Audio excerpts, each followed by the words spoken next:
Welcome back, students.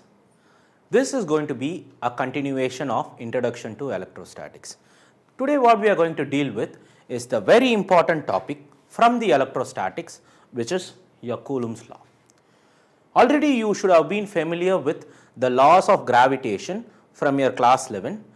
This one is quite familiar with whatever you have studied in your gravitation in your class 11. Here Coulombs law is going to monitor how the force is going to act between the two charges. If you are going to take two charges, what will be the force of interaction? It could be attractive or repulsive, both depends. Okay, both will be actually monitored by the Coulombs law. Listen, the Coulombs law goes like force is directly proportional to the product of the charges and inversely proportional to the square of the distance between them. That which means there are two charges, Q1 and Q2. This is Q1 and this is Q2. There are two charges that is separated by a very small distance r. The force of interaction between them is directly proportional to the product of the charges and inversely proportional to the square of the distance between them.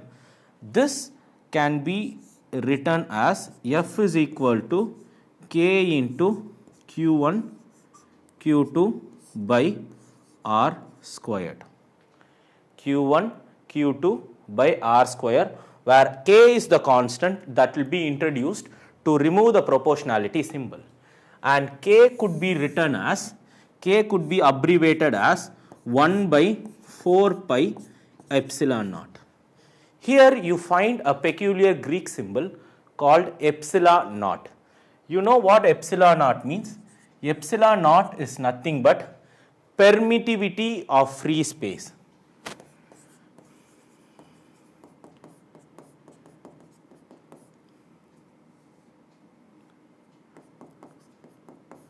Permittivity of free space. You know what the permittivity means? Permittivity is a quantity which is going to tell you how much amount of electric field is allowed through a free space, through an air or through a vacuum. This is the quantity that is going to tell you how much amount of the electric field is allowed through it. Listen, the unit or the value, this is a constant value, epsilon naught is a constant value which is 8.854 into 10 power minus 12.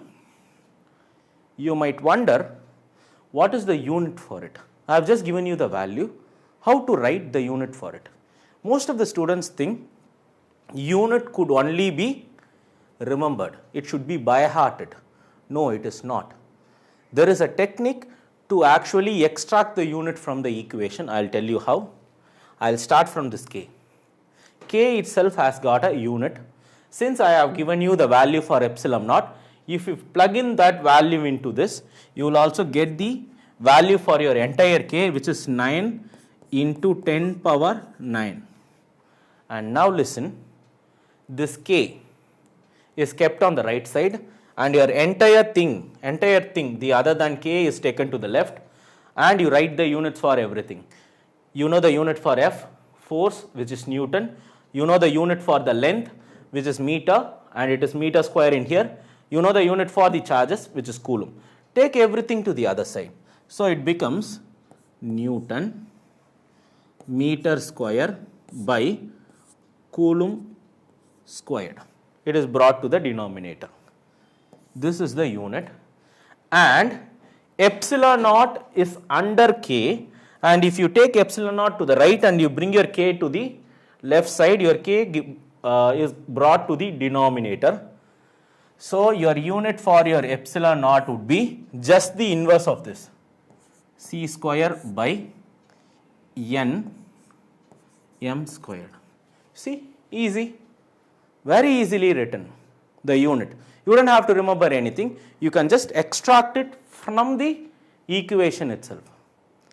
Okay, now Now I am going to show you how the force really works and how to solve problems based on it. Your question will not be asked like this. What is the force between them? What is the force between two charges? That is not the way how the question will be asked. They will be very precise. They will be asking you particularly what is the force experienced by the charge Q2 or what is the force experienced by the charge Q1. They will be very particular about that.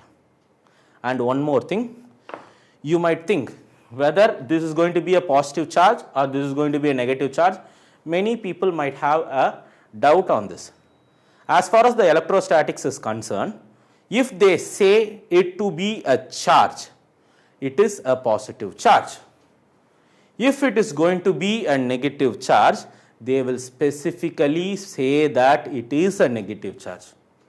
Unless or until if a particular charge is said to be a negative, you are not allowed to take a negative charge in there. Okay? Let it be a test charge too. You should only take a positive charge into the account each and every time. Now, coming back, here, let's say this is your system. This is Q1, this is Q2. Now, the question goes like this. What is the force experienced by the charge Q1? What is the force experienced by the charge Q1?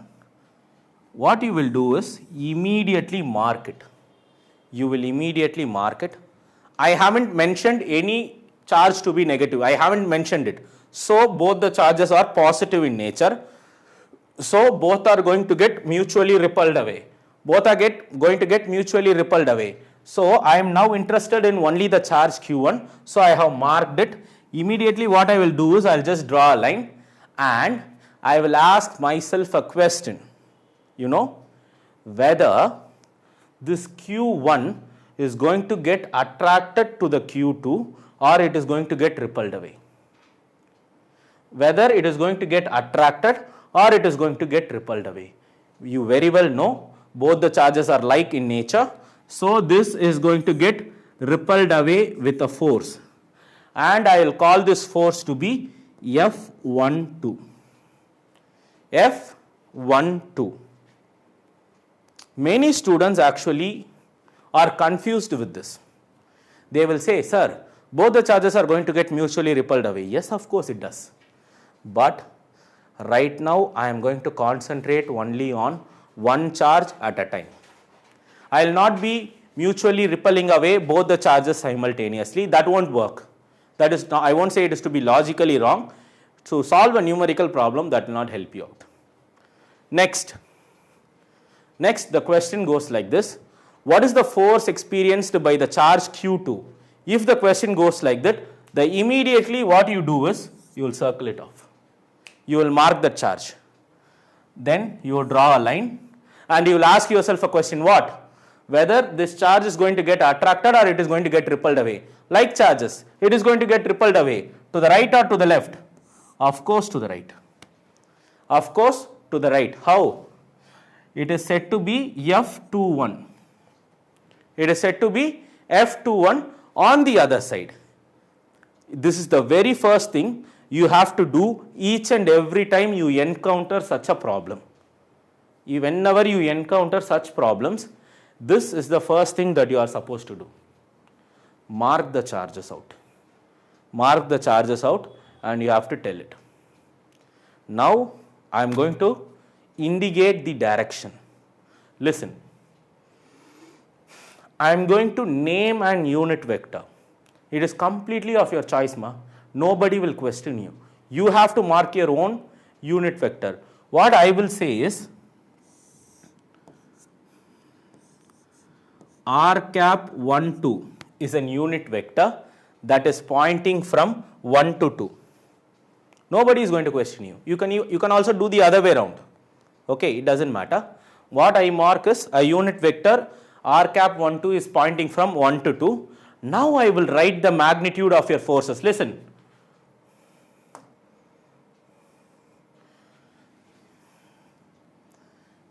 F bar 1 2. Force is a vector quantity. remember to put a bar on its head. K Q1 Q2 by R square. See something. In which direction do you think your F bar 12 is pointing? It is pointing in the direction opposite to your R cap 12.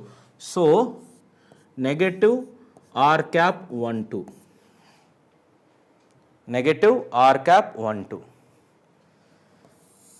Next, F bar 21 is equal to K into Q1 Q2 by R squared, and it is pointing in the direction of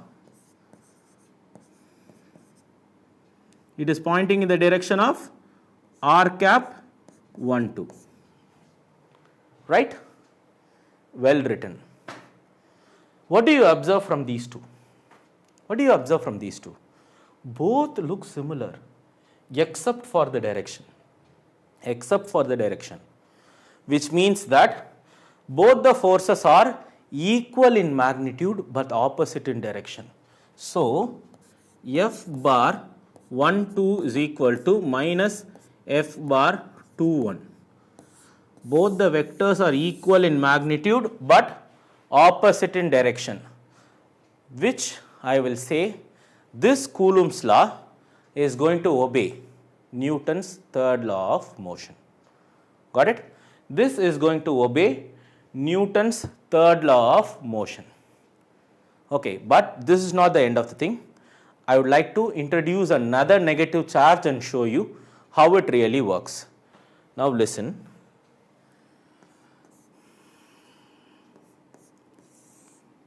This time I am going to be very particular. Q1, negative Q2.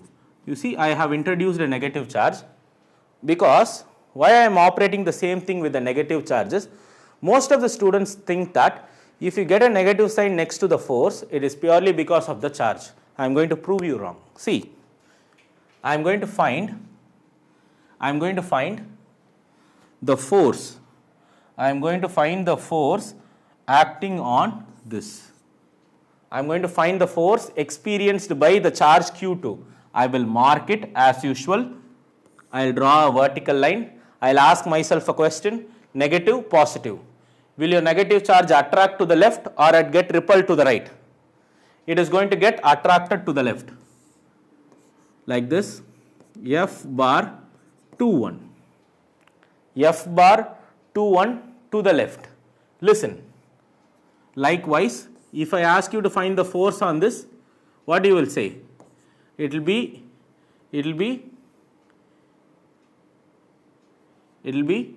F bar 12 to the right, you will say. So now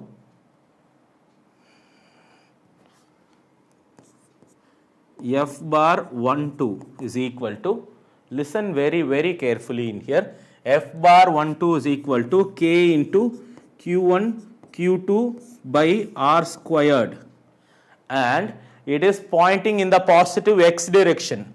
So what I will do? I will just put it as positive I cap. Many students actually make a mistake by putting a negative sign here. No, that is wrong. Whenever you find a negative sign next to a vector quantity, that will be purely because of its direction and it will not be because of its magnitude. You see here the charge, here one charge is negative, I accept, that is the magnitude, but that charge will not introduce a negative sign here. If you get a negative sign here, that should be purely because of the direction. Now look at the second equation. F bar 21 is equal to K into Q1 Q2 by R squared, negative I cap it is, and negative I cap it is. See, you got a negative sign down here, which was purely due to the direction, not because of this minus Q. Most of the students don't realize this and they go wrong in many problems. I don't want you to do that. So be very clear with the direction. Whenever you put a vector sign on its head, make sure you write the direction on the right. Most of the problems I will not be concerned about the direction, that is purely because of the problem. Okay. If in your question they are so particular about the direction, I will also make sure I write the direction whenever I do things, or I will not do it. Clear? So, this brings us to the end of this Coulomb's law, this discussion. So, I will just stop my session right here and I will continue in the next part with the numerical problems.